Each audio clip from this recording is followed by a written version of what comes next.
Hi folks, and in this video I'm going to show you how I fast charge my power bank. A lot of people have asked this question about uses of power banks, power stations. And obviously, like I've shown you in the past, where you can get a really big folding solar panel and charge it. But previous to that, I've always just gone with basically their input from 12 volt, which isn't great. It's around about between 8 and 10 amps. Which means it's going to take an awful long time if, like me, you're using your power bank to either charge an e-bike or, for like me, cooking. So how are we going to charge the power bank while the engine's running and get a really fast charge in there? So the main component really is this DC to DC converter by Victron. So it's like a B2B, but it's not intelligent or smart or anything like that. It basically just takes 12 volts and basically gives you up to a 30 volt output at 20 amps. And in this, I'm going to be using one of my little special relays with a remote control as well. So those are the little relays I'm going to be using. And then I've bought a power pack of these connectors, which allow you to connect into the input of this, which is an XT90. Like I say, I use this for cooking, charging my e-bike, and also if I am really low on power on my normal battery, then I'll connect this battery charger in there, which will obviously deplete the battery of this one, but it'll give my habitation battery a full charge then. So that's pretty cool as well. It's like my backup system. I try and use it as much as I possibly can for charging, like say, just e-bike or cooking on, but it's also, like I say, a backup system as well. And its input for charging is either 240, which I could do off my inverter there if I wanted to, but then obviously I'd need to make sure that that's getting a really good charge from solar. Or the other way to charge it is, like I say, it's got a solar input, maximum 500 watts, or a 12 volt input, but obviously that is only about 8 or 10 amps. So I want to fast charge it. So I was going to get in around about 100 watts to 105 watts off 12 volts.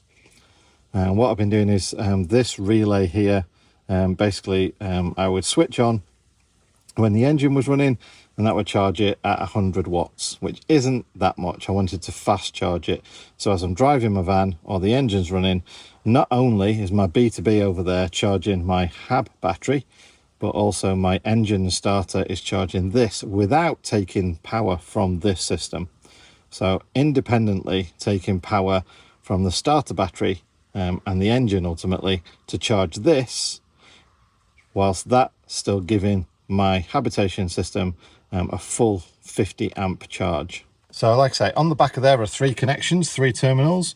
You have your input 12 volts, your output voltage, whatever you set it to, 30 or whatever, and then your neutral negative. This is a remote sort of like a switch, if you like, to tell it to switch on or switch off. And then there is the potentiometer screw to choose your voltage. So you can either wind it up straight all the way up to 30 volts, or use it, which is its default, which is around about 25, 26 volts. So yeah, that's how you adjust the output of the watts. Obviously I've had to sort of adjust mine so it gets to about 500 watts. So it's not, more of an input than this can charge at. So 500 watts is what its maximum is. So I set it just below or around 500 watts. So yeah, what I've done is I've connected this end straight into my starter battery. I've then connected this end to the negative system of my electrical system. So you can either connect it to, like I say, I've got bus bars there. So I've connected it to the negative of my bus bar. So then the positive there goes into the positive of these XT90 connections. And then the negative obviously just goes to the common negative there. So you can have 2 connections on your negative. One that goes to your common negative of your vehicle, sort of vehicle chassis or electrical system negative, that makes up the circuit for the input. So you've got an input positive voltage and an input negative voltage. So that's what that's there for. And then an output positive voltage and an output negative voltage. So yeah, so I've got those two are connected to there, and they come out and plug into the side there. And then on this, what I've done is using my little remote relay, what I've done is I've connected a positive and negative from the vehicle's starter system. So only when the engine is running do I get 12 volts to my little relay that's down there. And that means then when that's charged, when the engine's running, the relay is obviously powered up. I can then switch it on, and then this system is powered on. So that's just a remote little trigger effectively. So the relay is then saying, yep, power on. It then allows the incoming voltage from the starter battery, which is obviously from the alternator, and then passes the output setup, 30 volts or whatever, 26 volts, whatever you set it to, passes it to the output side, which obviously then produces your output and your charge. This is the relay system I've used. Now you can actually use it, it's a high output relay. So as you can see there, it can actually handle 30 amps. But I'm just using it on the sort of the switch inside of this. So it's not actually giving any power, it's just sending a signal. So I am taking the negative is coming again from the vehicle negative, so the same negative as that one. The positive is coming in from my starter battery ignition feed.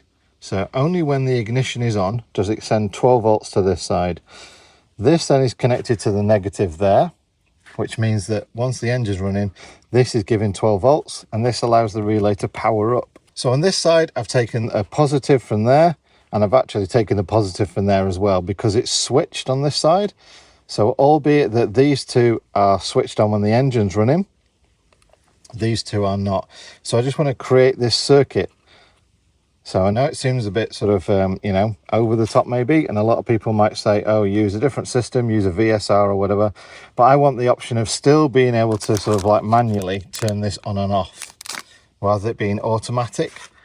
So if it's really hot and I know that my engine's going to suffer from charging my normal battery system at 50 amps, then I can leave this off. So it's not giving a sort of 20 or 30 amp extra load on my alternator. So yeah, so that's how it's done. So positive comes from ignition fed live. Negative is my common negative.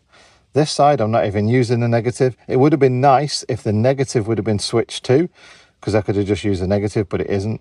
So I've just used the positive of that side. So all it is a completion of a circuit. So positive of this side, positive of that side. The relay has to be powered on. So it's basically using the incoming power to power the relay on.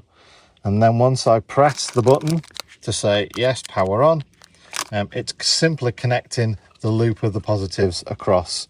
So it's not actually supplying voltage to it because there's no negative involved. There's just an input and an output of a switch. So it's just an inline switch, and that's the way I've done it. So that's where I've mounted it. There's a fan on that side, so I've mounted the fan outwards so it can keep itself cool. Obviously the relay's mounted down there.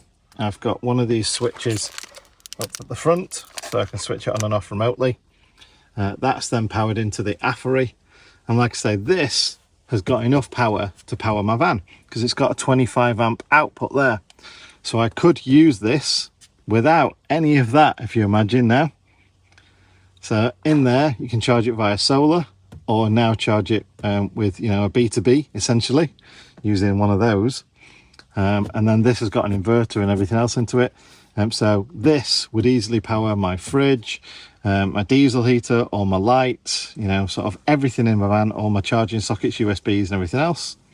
And then obviously it's got an inverter on the side of it anyway, so you can actually use this entirely to just power your van. And if you look at all that mess there, and it all fits in that box, so you're probably asking, why have I got it then? Well, to me it's a backup. Not only does it double my capacity, but it gives me a backup of everything else. So if any of those bits fail, I can just plug that in. Or, you know, if I'm using this as my cooking point, so I'm plugging all my 240 in there. If that fails, I've got my own inverter down there. So it's just a backup system. Because of living off grid, it's not always easy to find replacements. It's not always easy to get by when things aren't working. So to carry a replacement with you, especially something as easy as that to use, just made sense to me. So yeah, I can now charge that at 5 times the rate that I was charging it before. So it's going to charge 5 times faster, and that is brilliant. And obviously, like every good person who lives off grid, make every single use of having sun and having solar panels. So when I am not charging my power station from my engine, then that 400 watt panel is doing just as good a job. Well, almost. Now obviously all I need to do to charge it from the folding solar panel is unplug the side connector, plug in the folding solar panel and charge it that way as well.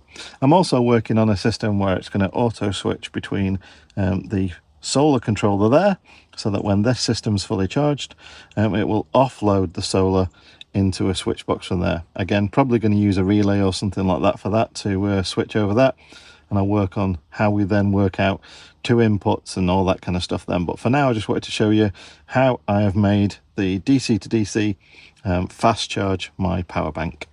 So I start my engine, I then go and click the relay over, which powers the DC to DC, which then starts to charge at 500 watts. And at the same time, I can still see that my DC to DC, or B to B, for my normal system is still giving me 50 amps to my hab battery. Right, so I hope that was explained in a way that you can understand it. Essentially, I am now charging my Aferiy power station when my engine's running using alternator power from my engine, which doesn't then affect the rest of my electrical system from working that you can see there. That will still charge at the rate it was going to charge at before. So I've just added an extra little bit of a load on my alternator to charge this faster than otherwise I was doing, which is only at 100 watts. But the rest of my system's all now installed. As you can see from there, that's the new little power pack, the DC to DC converter, which is powering that now, or charging that.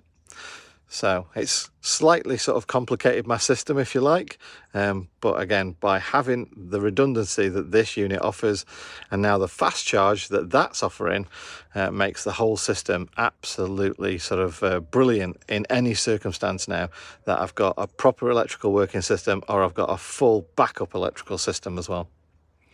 Right, hope you liked this video. Please do give it a thumbs up if you did. Subscribe if you are not already. And yeah, comment down below if you've got any questions, or if you've got any hints and tips about how you do all this. You know, everyone's got their own way of working, so it's interesting to hear other people's thoughts on it too.